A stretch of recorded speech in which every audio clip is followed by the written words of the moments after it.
Hello everyone, welcome our channel Indian ayurvedic doctor. Start करते हैं 30 number chapter औषध संग्रह विज्ञानीय।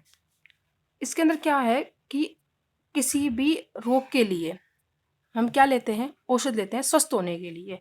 तो जो कल्पना हम लेते हैं, चाहे वो हम या तो क्वाथ के रूप में लेते हैं या वटी के रूप में लेते हैं या अवलेह लेते हैं या कुछ भी लेते हैं, यानी औषध की कल्पना लेते हैं, हम उसका योग लेते हैं उपयोग में।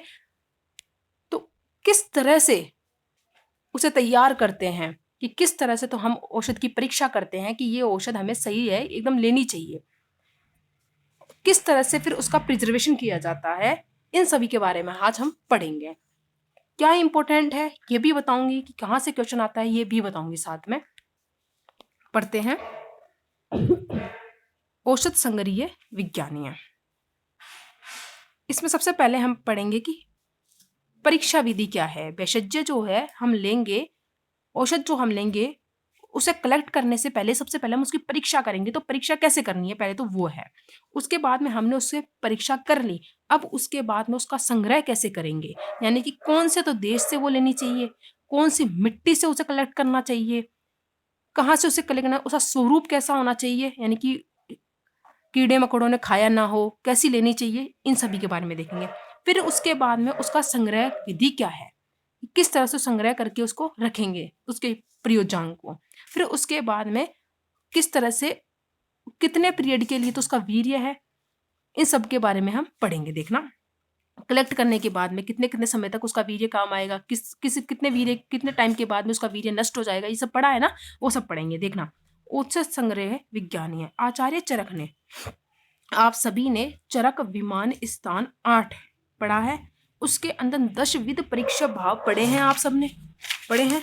इसके अंदर से 10 विध परीक्षा भाव क्या होते हैं, कारण करण कार्य योनिक कार्य कार्यफल अनुबंध देश काल प्रवृत्ति और उपाय, ये सब क्या होते हैं, 10 विध परीक्षा भाव होते हैं। इसके अंदर कारण यानी कि कर्ता होता है, चिकित्सक जो होता है खुद होता है। करण यहाँ क्या होती है, भेषज होती है। तो 10 विध परीक्षा भावों में सेकंड नंबर क्या होता है, भेषज, यानी कि करण मतलब कि चिकित्सा करने का साधन क्या है हमारे पास, किसके द्वारा हम रोगी की चिकित्सा करेंगे, किसके द्वारा हम उसके दोष धातु मल जो है विषम अवस्था में गए हैं उनको साम्य अवस्था में लेके आएंगे। तो इसके लिए हमें करण की क्या करनी चाहिए, परीक्षा करनी चाहिए कि हमें औषध किस प्रकार की लेनी है। तो वो सब देखना है। देखना, आचार्य चरक ने वेद्यों की ज्ञान की वृद्धि के लिए 10 विध परीक्षा भाव बताए हैं। उनके अंदर से एक महत्वपूर्ण उपाय है, 10 विध परीक्षा में भेषज जो होता है एक महत्वपूर्ण उपाय होता है, किसका, रोगों को ठीक करने का, क्योंकि भेषज से ही दोष धातु मल जो होते हैं वो साम्य अवस्था में आते हैं। देखिएगा, एक कोटेशन है भेषज की परीक्षा करने की विधि के लिए। इदमेव प्रकृत्ययं गुणमेव प्रभावस्मिन् देशे जातम् अस्मिन् ऋतो व्यवग्रहितमेव निहितमेव उपकृत्यमन्या च मात्राया युक्तम् अस्मिन् व्याधावे वविदिश्य पुरुषस्यैव तावन्तं दोषम् अपकर्ष्यत्य उपशम्यति वा यद्यन्य अदपि च विविधं भेषजं भवेत् च अनेन विशेषण युक्तमितम्। इसका आपको ये कोटेशन याद नहीं करना है, किस तरह से करना है, पॉइंट टू पॉइंट बताएंगे किस तरह से, एक एक बारे में बताया गया है, इसके बारे में देखना आगे।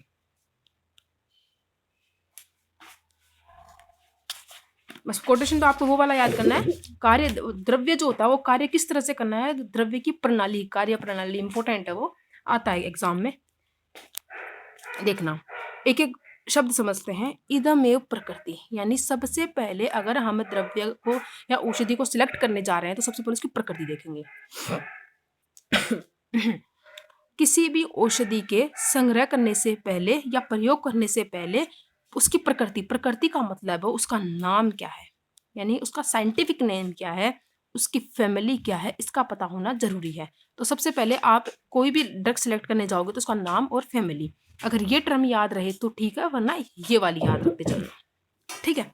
उसके बाद में उसका गुण देखते हैं, गुण के अंदर है कि उसका केमिकल कंपोजिशन देखते हैं, समझ रहे हैं, या तो उसकी पंच इंद्रियों से उसके गुणों की परीक्षा करते हैं कि इसमें स्टार्च तो कितनी क्वांटिटी में होगा, ग्लूकोज कितना होगा, एल्केलॉइड कितना होगा, सल्फर की मात्रा कितनी होगी। और जब हम डिजिट सेकंड पढ़ेंगे उसके अंदर हर एक प्लांट का केमिकल कंपोजिशन पढ़ेंगे, और वो इंपॉर्टेंट भी होता है। एग्जाम इतना ही पूछ लिया जाता है, 2 नंबर में क्वेश्चन आता है कि एक प्लांट का नाम दे देगा और उसका केमिकल कंपोजिशन पूछेगा आपसे, पढ़ेंगे।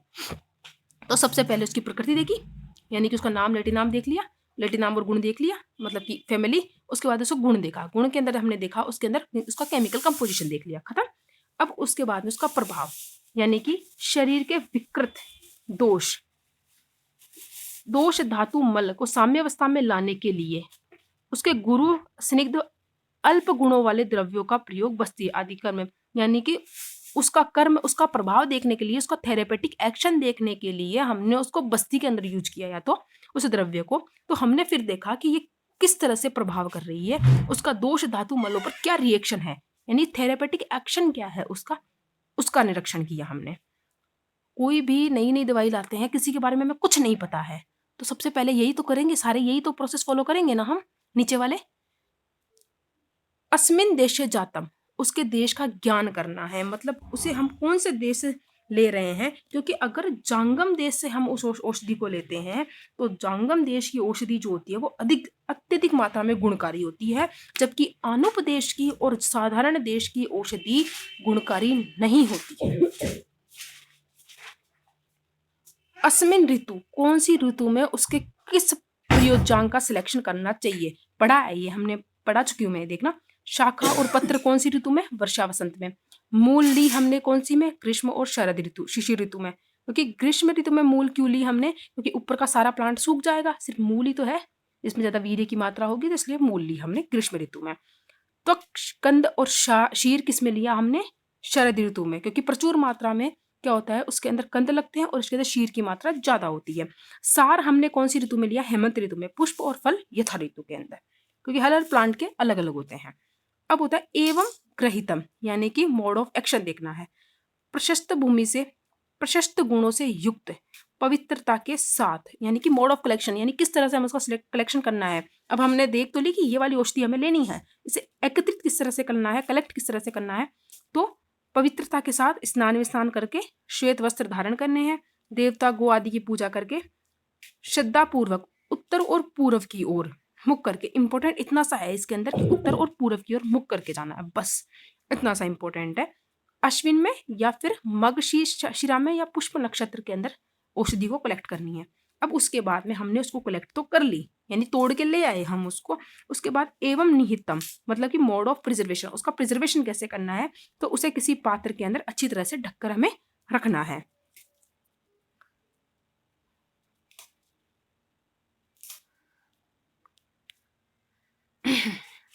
नेक्स्ट है एवं उपस्कृत्यम, यानी कि मेथड ऑफ प्रोसेसिंग। औषधि की गुणवत्ता उस द्रव्य के निर्माण के ऊपर डिपेंड करती है, यानी कि हमें औषधि ले तो आए, लेकिन ऐसा नहीं है अगर वो ऐसी ही पड़ी रहेगी तो वो सूख जाएगी थोड़े दिनों के अंदर। तो ऐसा क्यों ना हो कि लॉन्ग टाइम के लिए उसकी एक प्रिपरेशन बना के रख ले, तो बाद में भी हमें काम आए, लेकिन वो उसके प्लांट के नेचर के हिसाब से करना है। अगर देखना, अगर गुलाब का है पुष्प या फिर शंख पुष्प या जटामांसी है, इनको हम क्वाथ बना के रख लेंगे, तो क्वाथ के अंदर तो क्या होगा, ये क्या है, सुगंधित प्लांट है, तो इनके अंदर क्या होंगे, इनके गुण जो होंगे, वो कार्यकारी गुण और तत्व जो होंगे वो नष्ट हो जाएंगे उबालने से। तो इसीलिए क्या करते हैं, इनकी शीत या फिर फांट कल्पना जो होती है, ऐसे सुगंधित द्रव्य का तो चूर्ण बना लो, या तो गुलाब का चूर्ण बना के रख लो, पत्तियां सुखा के रख लो, या हिम बना लो, या फांट बना लो, ऐसे बना के इनको रख लो ताकि लॉन्ग टाइम में ये काम आ सके। अन्यथा मात्राया, यानी कि मात्रा, कितनी मात्रा में हमें इस औषध को प्रयोग करना है, वह रोगी के बल और दोष के अकॉर्डिंग हमें डिसाइड करना है कि रोगी का बल जो है वो कैसा है, बलवान है या कमजोर है, उसके अंदर जो दोष है वो कितने डोमिनेंट है, प्रवर है, मध्यम है या अवर है। उसके बाद अस्मिन व्याधो, वासा और कंटकारी का कास और श्वास के प्राणियों पर, रोगियों पर उपयोग करना है। ऐसे से वासा है और एक कंटकारी है, ये प्राणवर्षोत्स की व्याधियों के अंदर काफी यूजफुल होती है। तो इनका क्या किया हमने, सबसे पहले काशी के रोगी थे और श्वास के रोगी थे, इनके ऊपर हमने इनका प्रयोग किया। उसके बाद में हमने उसका निष्कर्ष निकाला कि इतने % रोगी इससे सही हो गए, इसीलिए जो है वासा और कंटकारी जो है इसका मुख्य क्रम काश श्वास है। ये हमने लास्ट में रिजल्ट निकाल दिया। तो इस तरह से एवं विदश्य पुरुष, यानी कि औषधि के कर्म की परीक्षा स्वस्थ और आतुर पर प्रयोग करने से होती है। ऐसा नहीं कि आतुर पर ही प्रयोग की है, कि वो स्वस्थ के अंदर कितनी लाभकारी है और आतुर में कितनी लाभकारी, यानी कि बीमार व्यक्ति में कितनी लाभकारी है, इनका अलग अलग निरीक्षण करना है कि औषधि के प्रयोग से पहले व्यक्ति में कैसे लक्षण आ रहे थे और औषधि प्रयोग के बाद में उसके अंदर कैसे लक्षण है। और औषध का प्रयोग उसी के अंदर करवाना है जिसका सत्व प्रबल हो, प्रकृति व संवहन सार आदि का ध्यान रखा जाता है। यह चीज तो नॉर्मल सब जानते हैं कि किसी भी जो कोई भी होती है मार्केट में लॉन्च करने से पहले किसी भी टेबलेट को या फिर किसी भी औषधि को लॉन्च करने से पहले उसका टेस्ट किया जाता है। जैसे वैक्सीन भी निकली थी कोविड की, तो उसका पहले टेस्ट हुआ था। अब देखना, एतावंतम दोषम उपकर्ष्य उपशमनति वा, यानी कि कुछ द्रव्य ऐसे होती है जो या तो एक दोष का तो शमन करती है, यानी कि दोषम अपकर्ष्य, यानी कि उसका तो क्या करेगी, उपकर्षण करेगी, यानी उत्कृष्ट कर देती है एक दोष को तो, और एक दोष का क्या कर देती है, शमन कर देती है।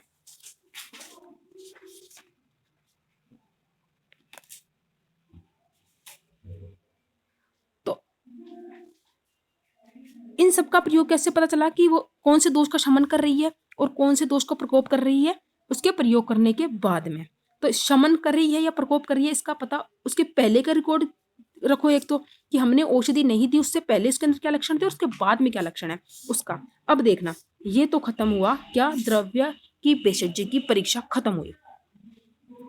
ठीक है, तो स्टार्टिंग से है, द्रव्य का नाम देखा हमने, उसके गुण देखे यानी कि उसका केमिकल कंपोजिशन देखा, उसके बाद में उसका थेरेपेटिक एक्शन देखा कि व्यक्ति के अंदर वो कैसे कार्य किया था, उसके बाद में कौन से देश से लेनी है, कौन सी ऋतु से लेनी है, ठीक है वो देख लिया हमने, और उसका प्रिजर्वेशन कैसे करना है वो देखा, उसकी प्रोसेसिंग कैसे करनी है, यानी कि कौन से का तो क्वाथ बनाना चाहिए, कौन से का शीत बनाना चाहिए, कौन से की फांट कल्पना बनानी चाहिए, उसके बाद में कब उसका प्रयोग करना चाहिए, उसकी मात्रा का डिसाइड कैसे करेंगे, रोगी के बल के अकॉर्डिंग करेंगे, उसके बाद उसकी व्याधि का डिसाइड करेंगे कि मतलब ट्रायल करेंगे उसका, तो वो करेंगे कि कासा वासा और कंटकारी वाला था उसके अंदर, उसके बाद में एवं इधर पुरुष्य और एतावंतम कौन से दोष का तो शमन कर रही है, कौन से दोष का उत्कृष्ट कर रही है, तो उसका ज्ञान किया हमने।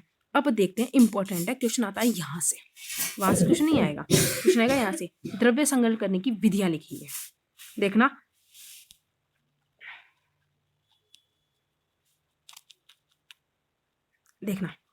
द्रव्य संग्रहण, द्रव्य दो प्रकार के थे, ठीक है, एक तो जांगम थे, ठीक है, एक थे ओदविद। ओदविद द्रव्य वो होते हैं जो जमीन को फोड़ के बाहर आते हैं, जिनके प्रयोजांग हमने कल पढ़े थे 18 होते हैं, क्लियर है, कल ही पढ़े हैं। एक होते जांगम द्रव्य जो एक स्थान से दूसरे स्थान से विचरण करते हैं। जांगम द्रव्य में क्या क्या आएंगे, उसके शीर, उसका मूत्र, यही सब आएंगे ना, उसका पित्त, यही सब आएंगे। और इनके अंदर क्या आएंगे, वनस्पति वानस्पति विरुद्ध औषधि, ये सब यानी प्लांट वाली चीजें आएंगी, ठीक है। और इनके प्रयोजांग होते हैं वो 19 होते हैं, क्लियर है, पहले ये चीजें क्लियर करो। अब उसके बाद पहला द्रव्य पढ़ रहे हैं हम, औद्भिद द्रव्य। औद्भिद द्रव्य की द्रव्य संग्रहण की विधि है। तो औद्भिद द्रव्य के अंदर एक तो वो होते हैं जो औषध द्रव्य होते हैं, एक होते हैं आहार द्रव्य होते हैं।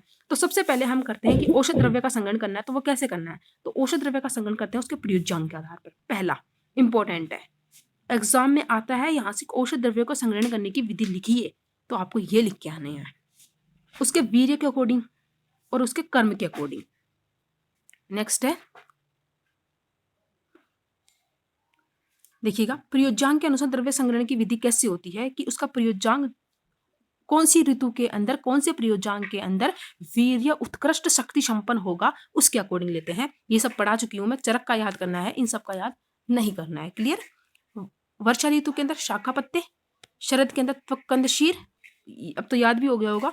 हेमंत के अंदर करते हैं उसका सार, शिशिर के अंदर करते हैं उसकी मूल, और ग्रीष्म में भी करते हैं उसकी मूल, अलग अलग करके लिखा हुआ है ये। वसंत के अंदर और वर्षा ऋतु के अंदर क्या करते हैं हम, शाखा पत्र करते हैं, दो हो गए, और यथा ऋतु करते हैं पुष्प फल।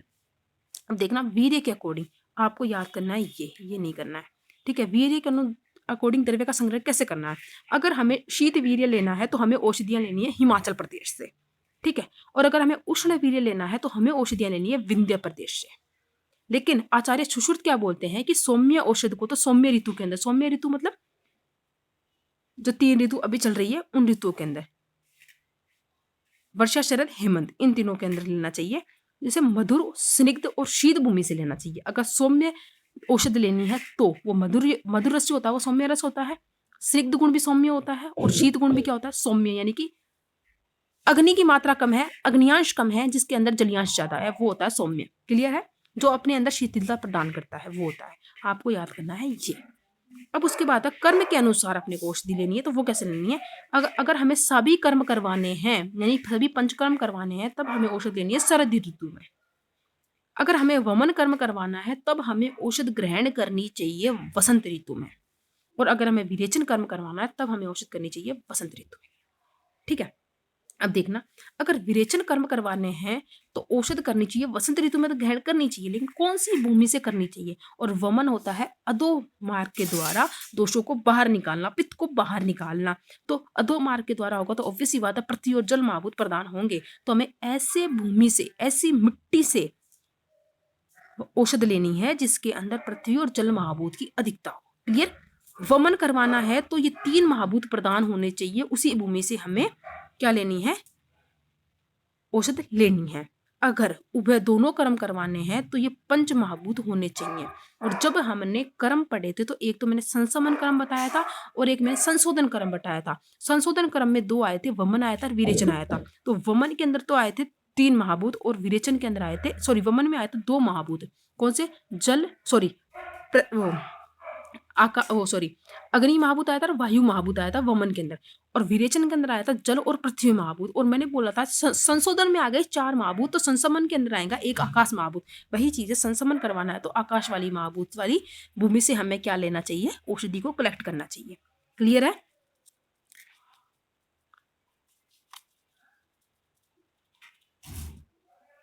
आगे बढ़ते हैं।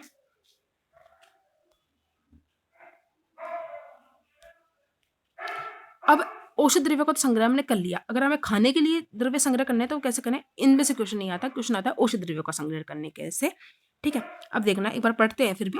फल, अगर हमें फल लेना है तो पका हुआ फल ही अधिक गुणकारी होता है, ये तो सीधी सी बात है। लेकिन एक बिल्व जो होता है उसका फल जो होता है वो अपक्व अवस्था में अधिक गुणकारी होता है।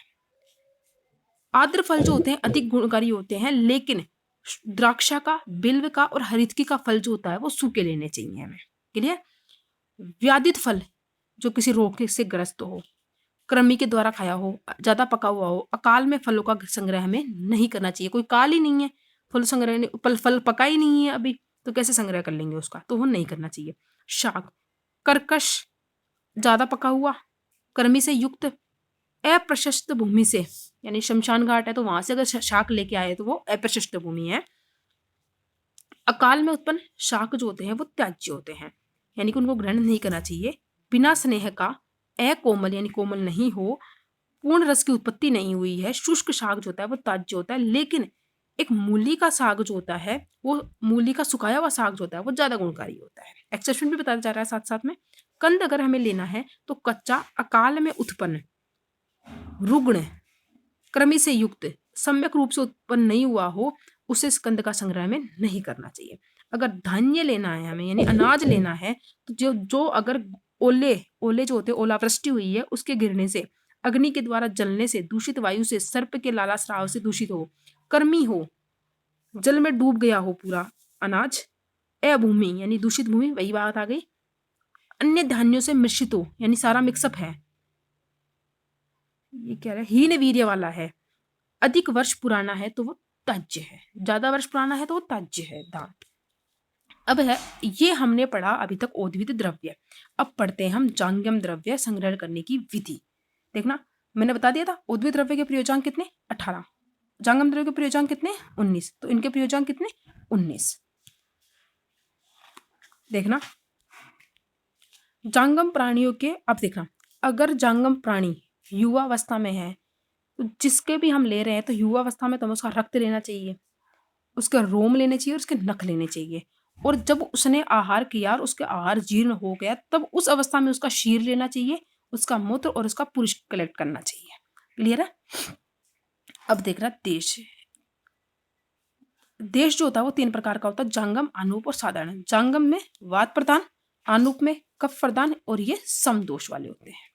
ठीक है? जांगम देश कौन से होते हैं? जहां पे वात का आधिक्य होता है जांगम देशों में। और आसमान जो होता है वो खुला होता है, वायु का वेग जो होता है वो बहुत ज्यादा होता है, जिसके अंदर अश्वत्थ, पारिश, प्लस पांचवा, ये वाले जो प्लांट होते हैं इनकी अधिकता होती है, कसाय रस वाले प्लांट होते हैं उनकी अधिकता होती है, ये सब होते हैं वो होते हैं जांगम देश। अब जांगम देश में भी 3 प्रकार का होता है। एक तो प्रधान जांगम यानी कि जहाँ पे बात की बहुत ज्यादा अधिकता हो, एक मध्यम हो यानी इन गुणों के अंदर थोड़ा मध्यम हो, और इन गुणों से अगर कनिष्ठ है, बिल्कुल कम है, तो वो होता है कनिष्ठ वाला। आनुप देश वो होता है जिसके अंदर पानी की ज्यादा अधिकता हो, यानी जो ये हिमाचल आदि हो गए, उत्तराखंड आदि प्रदेश हो गए, उनको बोलते हैं आनुप देश, जिसके अंदर नारियल के, केले के वृक्ष ज्यादा हो, नदियों का किनारा मतलब कि ज्यादा फ्लोवर प्लांट ही लगे हुए हो ज्यादा वहां पे, ये सब जो होता है ज्यादा कफ की अधिकता हो, उसे बोलते हैं आनुप देश। ये भी प्रधान, मध्यम और कनिष्ठ हो गए। जहाँ पे कफ की ज्यादा अधिकता है, ये जो गुण है वो ज्यादा है मात्रा में है तो उसे प्रधान आनुप, मध्यम मात्रा में है तो मध्यम, और कनिष्ठ है तो यानी अवर मात्रा में है तो कनिष्ठ। साधारण प्रदेश एक तो वो होंगे जहाँ साधारण देश की अधिकता हो यानी कि तीनों दोष जो है वो सम हो। आनुप देश की अधिकता हो यानी कि वात और कफ वाले प्रकृति वाले मनुष्य ज्यादा पाए जाते हैं वहां पे, यानी कुछ लक्षण जो है वो आनुप प्रकृति के भी पाए जाते हैं। देखना, देश विभाग से एक देश 2 प्रकार का होता है। एक तो भूमि होती है, भूमि तो है द्रव्य को कलेक्ट करने के हिसाब से, और अपना शरीर है एक तरह से देश ही हो गया उस द्रव्य के कार्य करने के हिसाब से। देखना, देश की परिभाषा, देश होता क्या है, वह स्थान जो द्रव्य की उत्पत्ति में, उसके प्रसार में, तो ये 2 तो कौन से द्रव्य देश हो गए, भूमि देश, यानी कि जहां पर उसका उत्पत्ति स्थान है द्रव्य का, ठीक है। और साथ में को बताने वाला, साथ में है या फिर साथ में नहीं है, वो किस तरह से गुणकारी है नहीं है, वो हमारे शरीर, वो क्या है, शरीर देश है। क्लियर है, ये आपने विमान स्थान में भी पढ़े हैं सब, वही लास्ट वाला चैप्टर विमान 8 में। अब सामान्य रूप से देश 3 प्रकार का होता है, जंगल, आनुप और साधारण, पढ़ लिया हमने। अब आती है भूमि। भूमि का वर्गीकरण निम्न आधारों पर किया जा सकता है। एक तो महाभूत के प्रधान के आधार पर हम भूमि देखेंगे कि कौन सी भूमि से हमें लेना चाहिए प्लांट, जाति या वर्ण के आधार पर देखेंगे, और एक षड्रस के आधार पर हम भूमि का चयन करते हैं। देखना,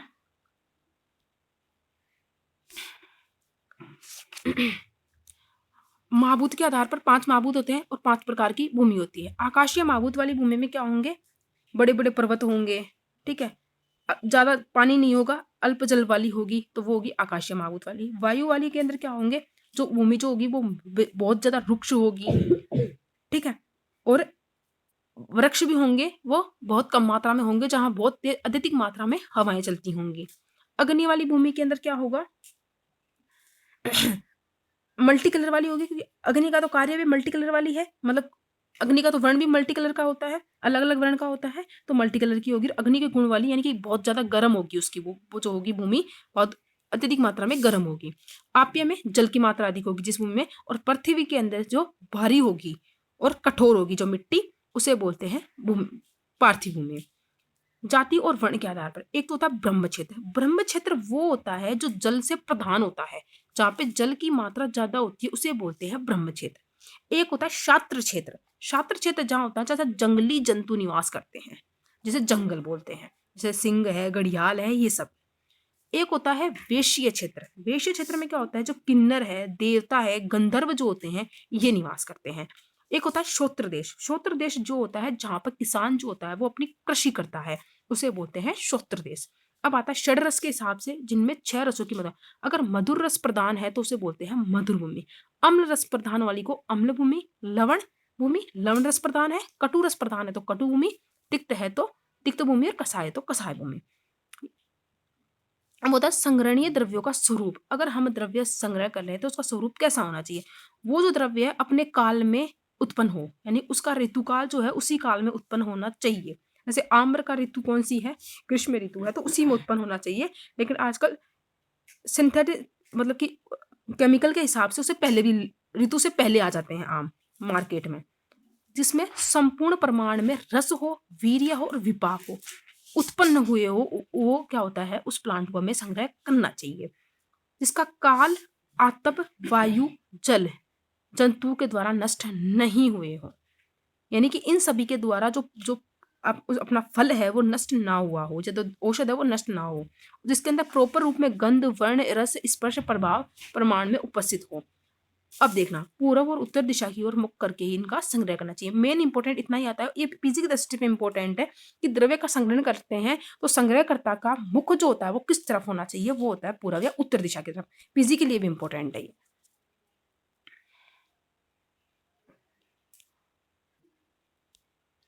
अब देखना, द्रव्य संग्रह करने की विधि। प्रशस्त भूमि से प्रशस्त द्रव्यों का संग्रह करना चाहिए। मंगलयान करके, कल्याण की भावना से, पवित्रता से, श्वेत वस्त्र का धारण करके। इंपॉर्टेंट है, पीजी के लिए इंपॉर्टेंट है कि वैशज्यकार के अंदर या द्रव्य संग्रहण विधि के अंदर कौन से वस्त्र पहन के ही औषध का संग्रह करना चाहिए। पीजी के लिए इंपॉर्टेंट है। ऐसे ही क्वेश्चन आते हैं कि श्वेत वस्त्र धारण करके, देवता अश्विन कुमार, गाय, ब्राह्मण आदि की पूजा करके, उपवास करके, पवित्र मन से श्रद्धा के साथ में पूर्व उत्तर दिशा की ओर मुख करके ही द्रव्य का संग्रह करना चाहिए। अब बता संग्रहण करने की विधि, उसको हमने तोड़ के ले तो आए, उसकी विधि यानी कि उसका कलेक्शन करेंगे किस हिसाब से। मधु है, घृत है, गुड़ है, विडंग है और पिपली है। इन द्रव्यों को छोड़ के बाकी जो भी द्रव्य है ना वो नए होने चाहिए, यानी कि ताजा होने चाहिए, और गीली अवस्था में यानी आर्द्र अवस्था में उनको लेके आना चाहिए, उनको सूखने के बाद नहीं लेना चाहिए। क्योंकि मधु, घृत, गुड़, विडंग, पिपली ये सूखी अवस्था में भी चल जाते हैं। घृत जितना पुराना होता है तो भी वो यूज आ जाता है। सभी द्रव्यों की सर्वत्र उपलब्धता नहीं होती है। सही बात है, नहीं होती है। देवदारू है वो यहाँ नहीं मिलता है, वो हिमाचल में मिलता तो हिमाचल में ही मिलेगा। अतः इसके लिए अगर उसको आवश्यकता आ गई हमें यहाँ पे कि उसकी जरूरत है तो क्या करेंगे, अगर वो पहले से हमें पास होगा तो उसका यूज हम कर लेंगे। तो सभी द्रव्यों की हर जगह उपलब्धता नहीं होती है, इस कारण इनका संरक्षण करना आवश्यक है। संरक्षण कई तरीके से कर सकते हैं, फिर भी प्रयोजन की दृष्टि से निम्न दो प्रकार से संरक्षण करते हैं। एक तो पहचान की दृष्टि से, यानी उनकी पहचान हो जाए तो शुष्क और आर्द्र विधि से कर लेंगे। हम पहचान लेंगे ना कि ये सूखा है या गीला है, तो और हमें लिस्ट बना लेंगे कि सूखे हुए द्रव्य के अंदर तो हमने ये वाले, सूखी विधि के अंदर तो हमने ये वाले प्लांट डाले थे और आर्द्र विधि के अंदर हमने ये प्लांट डाले थे।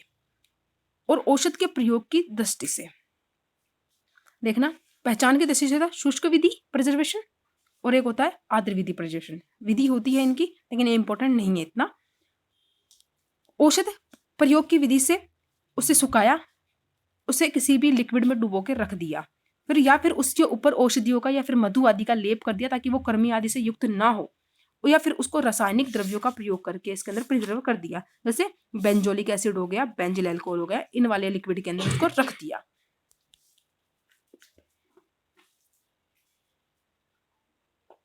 नेक्स्ट है भेषजाकार, इंपॉर्टेंट है, ठीक है। औषध द्रव्यों का संग्रह करके उन द्रव्यों को गुणों के अनुरूप ही पात्र में रखना चाहिए। पूर्व या उत्तर दिशा वाले, अब इंपॉर्टेंट है, एग्जाम में आता है जो भेषजागार होता है उसकी दिशा किस तरफ होती है, उसका जो मुख होना चाहिए वो किस तरफ होना चाहिए, तो पूर्व या उत्तर दिशा की ओर उसका द्वार होना चाहिए। ये इंपॉर्टेंट है पीजी के लिए, ये भी। और भेषजागार में वायु का प्रवेश नहीं हो, ऐसा होना चाहिए। हवा के आने जाने के लिए गवाक्ष बने हुए, यानी कि झरोके होते हैं ना, वो बने होने चाहिए जिनसे हल्की हवा का आवागमन रहे। नित्य पुष्प, उपहार, बलिकर्म, धूप, गुगलू आदि जलाया जाना चाहिए वहां पे। जिस घर में अग्नि, जल, उपस्वेद, धुआं, धूल, चूल्हा आदि पशुओं का संपर्क वहां नहीं होना चाहिए। ऐसे भेषजागार में औषध को ढककर शिखर के ऊपर ढक ढक के रखना चाहिए, यानी कि औषध जो है उसे अल्टीमेटली ढक के रखना चाहिए। अब आता है आधुनिक मतानुसार भेषजागार कैसा होना चाहिए। सभी उपकरण होने चाहिए उसके अंदर, सभी मशीन होनी चाहिए, सारी जितनी भी होनी चाहिए वो होनी चाहिए। उसका जो रेशियो है लंबाई चौड़ाई का 40:20 होना चाहिए था। उसकी ऊंचाई जो है वो 15 फीट होनी चाहिए। क्लियर। उसके अंदर हॉल खिड़कियों से युक्त होने चाहिए जिसमें प्रकाश के आवागमन की और वायु के आवागमन की व्यवस्था उचित रूप से होनी चाहिए। हॉल में शीत, ग्रीष्म और वर्षा का दुष्प्रभाव नहीं पड़ना चाहिए। ऐसा नहीं है कि उसके अंदर सीधी ठंड आ रही है, गर्मी आ रही है, या फिर वर्षा जो हो रही है वो सीधी आ रही है इसके अंदर, ऐसा नहीं होना चाहिए। हॉल में सीमेंट और कंक्रीट का प्लेटफॉर्म होना चाहिए। हॉल में दीवारों के ऊपर अंदर की ओर दूषित वायु को बाहर निकालने के लिए पंखों की व्यवस्था होनी चाहिए। कच्ची औषधियों को भरने के लिए स्टील के ड्रम होने चाहिए तथा ड्रम जो होते हैं उनके ऊपर नाम लिखे हुए होने चाहिए औषधियों के। आर्द्रता से बचाने के लिए वर्षा ऋतु के बाद में धूप में सुखाया जाना चाहिए और नाप तोल के संसाधन होने चाहिए, यानी कि नाप तोल के लिए जितने भी होने चाहिए उपकरण वो सभी होने चाहिए।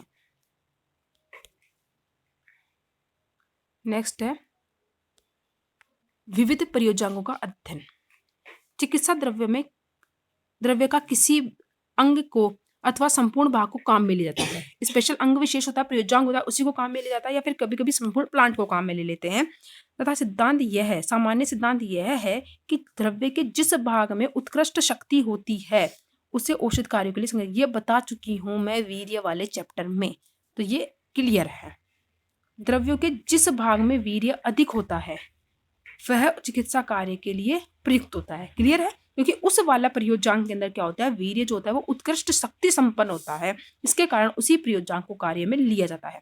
अब आता है इंपॉर्टेंट, उद्भिद द्रव्यों के प्रयोजांग कितने थे, 18। अब देखना कौन कौन से थे।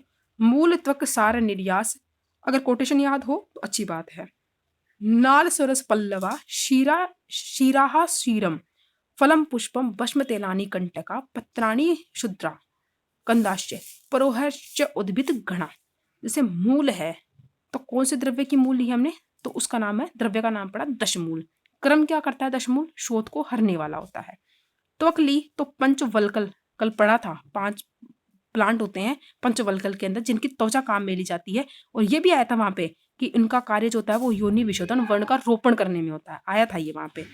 निर्यास के अंदर गुगलू जो होता है उसका निर्यास लिया जाता है जो कि वेदना स्थापन में कार्य करता है। नाल, ये याद नहीं होगा, इसके ऊपर स्टार लगाना थोड़ा, जो याद नहीं होने वाले उनको विशेष रूप से देखना थोड़ा। नाल, नाड़ी शाख जो होता है उसकी नाल ली जाती है, जिसे होता है रतौंदी की।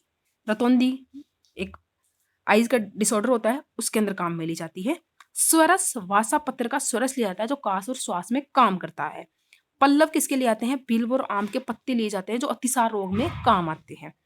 शार, प्लाश जो होता है, उसके पंचांग जो होता है उसको जला के क्षार बनाया जाता है। क्षार ऐसे ही तो बनता है, उसके पंचांग जो होता है या फिर उसका जो प्लांट होता है उसको जला के फिर उसको 8 गुना जल के अंदर घोलते हैं, फिर कपड़े से छानते हैं, फिर ये प्रक्रिया 7 या 8 बार करते हैं तो उससे क्षार का निर्माण होता है। उसका जो क्षार होता है वो दीपन पाचन का कार्य करता है। शीर तो अर्क का क्या लिया जाता है, शिर्क लिया जाता है जिससे वमन विरेचन करवाया जाता है। विजय सार का सार लिया जाता है यानी एक्सट्रैक्ट, जिसे मधुमेह रोग में काम आता है। त्रिफला के अंदर 3 फल लिए जाते हैं, उसके फल लिए जाते हैं, तीनों प्लांट जो होते हैं उनके फल लिए जाते हैं जो विरेचन और चक्षुषे होते हैं।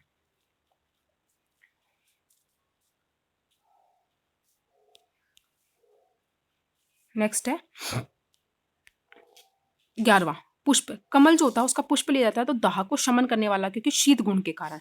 नारियल जो होती है, नारियल की जटाएं जो होती है उसकी भस्म बनाई जाती है जिससे रक्तार्श के अंदर काम में आती है। तिल जो होता है उसका तेल काम में लिया जाता है जिससे स्नेहन, सर्वश्रेष्ठ स्नेहन करने के लिए कौन सा तेल, तिल तेल आएगा, पढ़ा होगा सूत्र स्थान में 13 नंबर चैप्टर। शालमली, कंटक, शालमली के कंटक काम में लिया जाता है युवान पीड़िका के लिए, जो पीड़िका पक्की नहीं है, अभी नई नई पीड़िका है उसके लिए।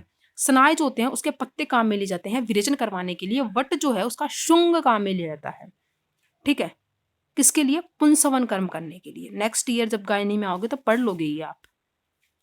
वत्सनाभ जो होता है उसके कंद काम में ले आते हैं ज्वरग्न कार्य करने के लिए। वट जो होती है उसकी प्रोह यानी कि प्रतान एक बल्ली जैसी होती है, वो काम में ली जाती है प्रोह रक्त का स्तंभन करने के लिए, ब्लीडिंग को रोकने के लिए।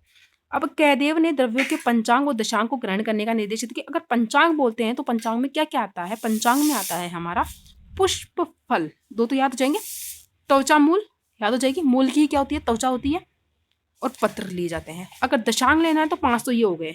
उसके बाद सार निर्यास लेंगे, उसकी शाखा ले लेंगे। उसका शुंग एक तरह से कंद जैसा होता है, शुंग मतलब अपक्वावस्था का फल सा मान लो, और एक दूध उसका शीर ले लेंगे। अब सामान्य नियम क्या कहता है कि सामान्य नियम कहता है कि अगर वृक्ष बड़ा है तो उसकी पूरी मूल ना लेके उसकी मूल की त्वचा ग्रहण कर लो, और अगर छोटा है प्लांट तो उसकी पूरी मूल ले लो, ठीक है। अब चांगम द्रव्य के प्रयोजन कितने बताए थे मैंने, 19। अब 19 को बता रहा है एक एक करके देखना।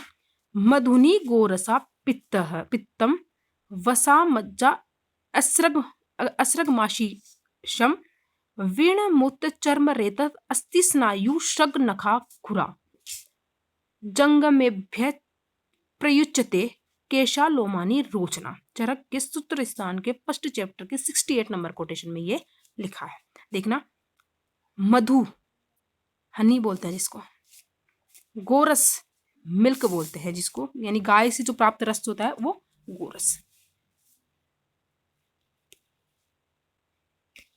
देखना, पित्त जिसे बाइल बोलते हैं, वसा जिसे फैट बोलते हैं, मज्जा जिसे बोलते हैं बोन मेरो, जो जंतु की क्या क्या ले सकते हैं, जंगम प्राणियों की हम मज्जा ले सकते हैं, रक्त ले सकते हैं उनका जैसे ब्लड, उनके मांस यानी मीट, उनका मल स्टूल, उनका मूत्र जैसे यूरिन ले सकते हैं, चर्म बोले तो स्किन ले सकते हैं उनकी, जो जंगली जानवर होते हैं व्याघ्र आदि की, शुक्र सीमन ले सकते हैं, उनकी बोन हड्डियां ले सकते हैं, उनके लिगामेंट्स बोले तो स्नायु ले सकते हैं हम, उनके सींग काम में आते हैं, पढ़ा होगा रसशास्त्र के अंदर मृदार शंग ऐसा कुछ है, देखना, नख उनके नेल्स काम में आते हैं, खुर उनके खुर आते हैं काम में, केश उनके बाल काम में आते हैं, रोम उनके हेयर, और गोरोचन। ये जो है वो आपके 10 नंबर में है रसशास्त्र में, देख लेना एक बार आप, गाय से प्राप्त होता है। ये आपका चैप्टर कंप्लीट हुआ। किसी को कोई डाउट है?